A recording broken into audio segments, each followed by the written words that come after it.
Professor Sanjay Kumar sir, जिस तरीके से अखिल स्वामी सर कह रहे हैं, सीधी सी बात विदेश नीति को लेकर के जो बात कर रहे हैं और साथ ही साथ मुस्लिमों की जो बात कर रहे हैं, निर्मला सीतारमण तो कह रही हैं कि बराक ओबामा जो है वो एक टूल किट की तरीके से काम कर रहे हैं। जो भाई बराक ओबामा ने यही तो बोला था कि अगर प्रधानमंत्री वहां पर मिल रहे हैं राष्ट्रपति से, तो राष्ट्रपति को भारत के मुस्लिमों की स्थिति की बात करनी चाहिए। ठीक है भाई, बात करनी चाहिए, वो एक सजेशन भी हो सकता है।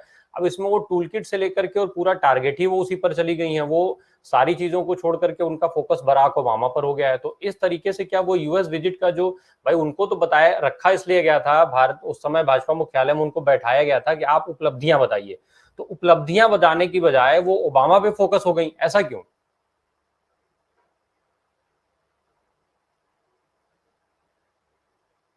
सर अनम्यूट रोम कर लें जल रहा। जी आ गई जी। हाँ जी जी ठीक है बोलें। एक पुरानी कहावत है राम प्रकाश जी कि रोम जल रहा था और नीरो बांसुरी बजा रहा था। आज वो कहावत बिल्कुल चरितार्थ हो रही है भारत में। वो इसलिए, और अभी प्रोफेसर अखिल स्वामी जी ने बिल्कुल सही कहा कि मणिपुर जल रहा है पिछले 55 दिनों से, और हमारे देश के प्रधानमंत्री को बिल्कुल फिक्र नहीं है। गृह मंत्री जी जरूर गए, उन्होंने थोड़ा बहुत हल्का फुल्का मरहम पट्टी लगाने की कोशिश की, लेकिन मुझे लगता है ये मरहम पट्टी कम है। यह आग जितना भड़केगी उन्हें ऐसा लगता है कि उन्हें ज्यादा फायदा पहुंचाएगी। कायदे से तो यह होना चाहिए कि देश अगर जल रहा है तो विदेश के दौरे ही नहीं होने चाहिए। लेकिन चूंकि भारत का डंका बजाना है पूरे विश्व में, और हम चूंकि स्वयंभू मान के चलते हैं कि भारत पूरे दुनिया का नेतृत्व करेगा और भारत विश्व गुरु है, इस संकल्पना के साथ अपनी पीठ हम थपथपा के आगे बढ़ते हैं, तो यह दिखाना बहुत जरूरी है कि नहीं, हमारी पूरी दुनिया में धाक है। 75 वर्षों में हमने यही किया है। और दुखद स्थिति यह है कि जिस प्रकार से, और यह बात बिल्कुल सही है कि पिछले 9 वर्षों में प्रधानमंत्री जी ने एक भी प्रेस कॉन्फ्रेंस नहीं किया, परंतु पहला जो प्रेस कॉन्फ्रेंस अमेरिका में हुआ और जो सवाल अल्पसंख्यकों को लेकर किया गया, तो देखिए हमारे देश के प्रधानमंत्री हैं मोदी जी, और हमें भी ऐसा मतलब महसूस होना चाहिए, गर्व होना चाहिए। और अंत में भारत के संविधान को भी उन्होंने कोट किया कि नहीं, भारत में कोई भी अल्पसंख्यकों के ऊपर किसी भी प्रकार का कास्ट, क्रीड एंड कास्ट, किसी भी आधार पर कोई भेदभाव नहीं किया जा रहा है। तो इस प्रकार की बातें, यानी अंततः आपको संविधान की शरण में जाना पड़ा, लेकिन जब भारत में होते हैं तो संविधान को आप मानते नहीं है, संविधान के तमाम पहलुओं पर आप उंगली उठाना शुरू कर देते हैं। तो ये दोहरा चरित्र तो बिल्कुल साफ साफ नजर आ रहा है। और मुझे लगता है कि इस बात को देश की जनता बहुत ही अच्छे तरीके से समझ रही है कि विदेश में आपको महात्मा गांधी के अलावा और कोई विरासत नहीं मिलती है, लेकिन जब भारत आते हैं तो आपको अपनी विरासत उसी गोडसे में नजर आने लगती है। तो ये कैसा चरित्र, राजनीति का चरित्र गढ़ा जा रहा है, और इस राजनीतिक चरित्र के आधार पर आप विदेश नीति को बनाना चाह रहे हैं। आज पूरी दुनिया एक दूसरे के साथ जुड़ी हुई, हम लोग ग्लोबलाइज्ड वर्ल्ड में रह रहे हैं, और कोई भी एक छोटी सी घटना, उसका प्रभाव पूरे विश्व पे पड़ेगा। और यह बात बिल्कुल सही है, जैसा प्रोफेसर अखिल स्वामी जी ने यह सवाल उठाया कि नेहरू जब थे तो नॉन अलाइंड मूवमेंट की जो पूरी की पूरी पॉलिसीज थी, एक पॉजिटिव न्यूट्रलिटी की बात थी कि हम रूस के साथ भी और सोवियत और अमेरिका के साथ, दोनों के साथ एक बराबर दूरी रखेंगे और अपनी विदेश नीति को आगे बढ़ाएंगे। लेकिन आज की विदेश नीति अगर आप देखेंगे तो हमने अपना सबसे भरोसेमंद मित्र जो है रूस, उसे तो खो ही दिया है। और साथ ही साथ अमेरिका की जो स्थिति है वो आप देख सकते हैं, यूक्रेन का उदाहरण सामने है कि पिछले 1.5 वर्षों से वो जल रहा है और धीरे धीरे वह देश समाप्ति की ओर, बर्बादी की ओर अग्रसर है।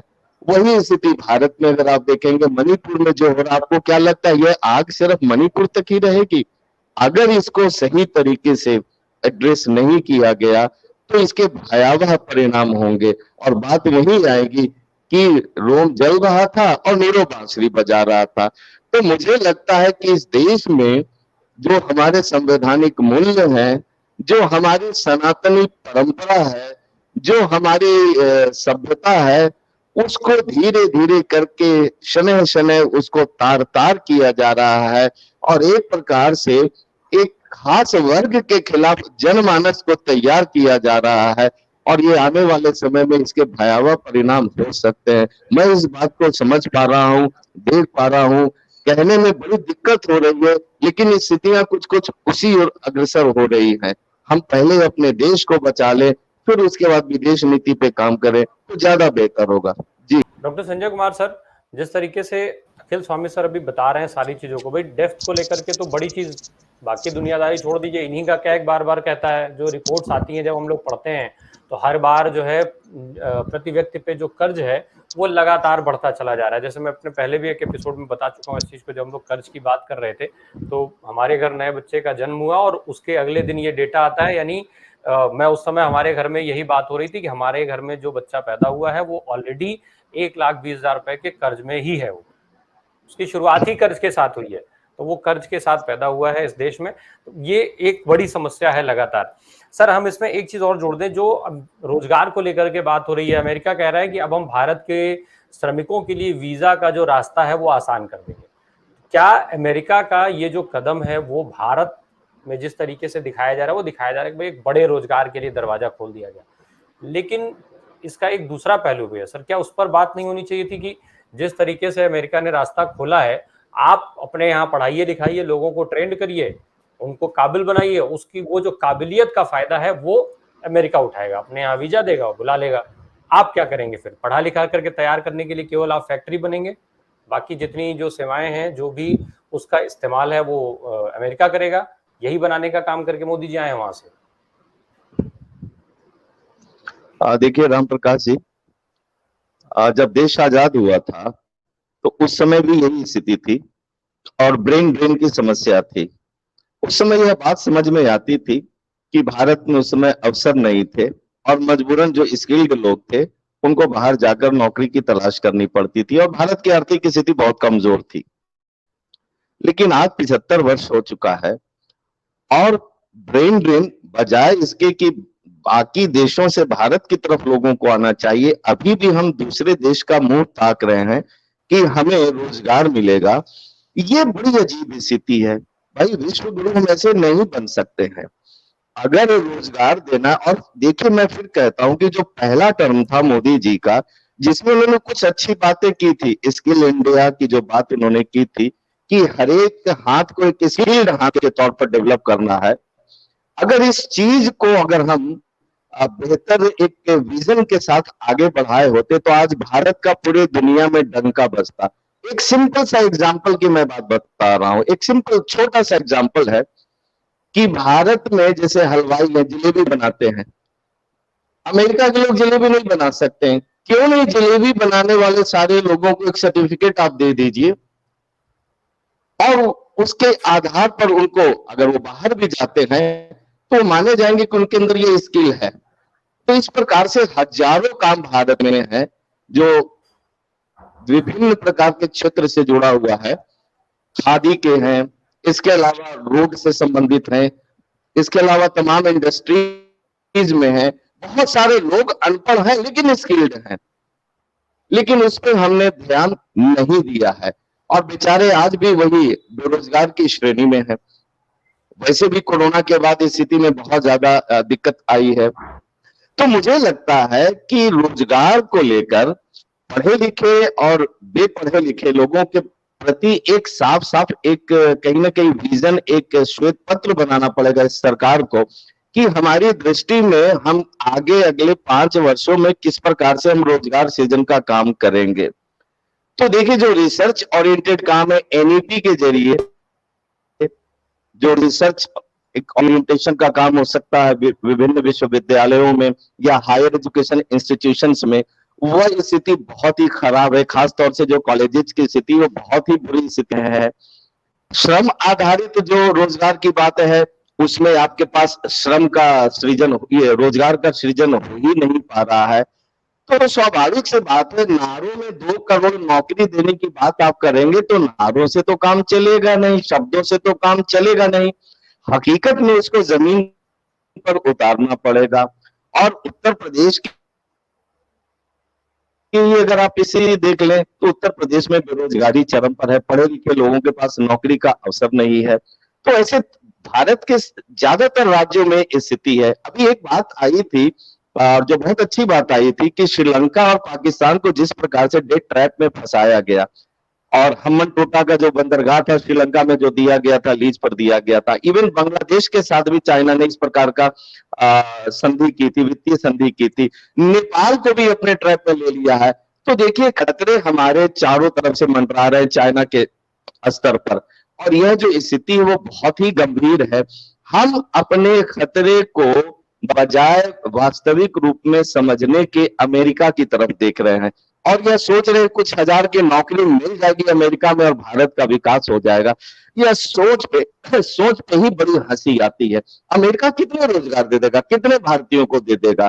चलिए थोड़ी देर के लिए मान भी लिया जाए, तो ये स्थिति बड़ी ही गंभीर है। दूसरी तरफ हम $5 ट्रिलियन की अर्थव्यवस्था की बात करते हैं। $5 ट्रिलियन की अर्थव्यवस्था ऐसे नहीं बनेगा। कभी 1900 आप कह सकते 1991-92 के आसपास भारत और चाइना की जो अर्थव्यवस्था थी लगभग वो बराबर पर थी, लेकिन आज स्थिति आप देखेंगे चाइना आपसे 5 गुना ज्यादा हो चुका है और अमेरिका और भी ज्यादा हो चुका है। तो ऐसी परिस्थिति में आप मतलब भारत की स्थिति तो पिछलग्गू वाली ही रहेगी। तो कहीं ना कहीं जो नमो नवेश वाली बात है, स्किल इंडिया वाली बात है, जो मुझे लगता है कि हमारे सोच और हमारी धरती से जुड़ी चीजें उसको सही मायने में वास्तविक तरीके से अगर टैप किया जाए तो ज्यादा बेहतर रिजल्ट की तरफ हम जा सकते हैं, बजाय इसके कि हम पूरे देश को एक बाजार बना दे और उपभोक्ता आधारित संस्कृति में डेवलप कर दें। मुझे लगता है ये बहुत बड़ी चिंता है और इसमें हम लोग फंस रहे हैं, अमेरिका के जाल में फंस रहे हैं। ये बहुत ही वास्तविक चिंता है जिसपे हम सभी लोगों को सोचना है और समझना है। जी राम प्रकाश जी। संजय कुमार सर, बहुत संक्षेप में एक जवाब, क्या ये जैसा आपने जी भी इसका सवाल उठा रहे हैं कि क्या ये जितनी चीजें हुई, जितनी कवायद हुई विदेशी दौरे का, ये अमेरिका के दृष्टिकोण से देखा जाए तो केवल और केवल चीन की बढ़ती ताकत का जो डर है वही उसकी वजह थी या फिर कुछ और? हाँ Ram Prakash ji, to be very frank enough I must say that कि अमेरिका की नजर में भारत सिर्फ और सिर्फ एक बाजार है। भारत सबसे बड़ी जनसंख्या वाला देश देखा जाए तो आज की डेट में हो चुका है और अमेरिका में ओवर प्रोडक्शन की स्थिति है। उसको मार्केट चाहिए, उसको डिफेंस इक्विपमेंट बेचने हैं, उसको कंज्यूमर आइटम बेचने हैं, कहाँ जाएगा वो? बड़ी सीधी सी बात है, भारत से बेहतर कोई बाजार है ही नहीं। वो आपको क्यों देगा? आपको टेक्नोलॉजी क्यों देगा? बिल्कुल नहीं देगा। वो आपके मार्केट तो चाहेगा, टेक्नोलॉजी बिल्कुल नहीं देगा। दूसरी चीज, चाइना का डर भी उसको दिखाना, और इस नाते भी भारत अमेरिका के नजदीक है। वो चाइना का डर दिखा दिखा कर, चाइना के साथ जो एक सबसे अच्छी चीज है जो अभी इन्होंने ब्रिजेश जी ने कहा था कि लक्ष्मी गणेश का पूजन हम करते हैं, जो निहायत भारतीय परंपरा की चीज है, हिंदू संस्कृति की चीज है, वो चाइना मैन्युफैक्चरिंग कर रहा है। यानी उसको पता है कि भारत में किस किस चीज की जरूरत है, और सिर्फ भारत के बारे में नहीं, दुनिया के सभी देशों का उन्होंने अध्ययन किया, वो उस प्रकार का वो प्रोडक्शन करता है, तो डेडिकेटेड प्रोडक्शन वो करता है। भारत, हमें तो पता ही नहीं है, आज भी हम तय नहीं कर पा रहे हैं कि हमें किस रास्ते पर जाना है। तो मुझे तो बिल्कुल साफ साफ लग रहा है कि यह जो अमेरिका की जो यात्रा है मोदी जी की, सिर्फ दो ही चीज है, एक इवेंट मैनेजमेंट और इमेज बिल्डिंग है।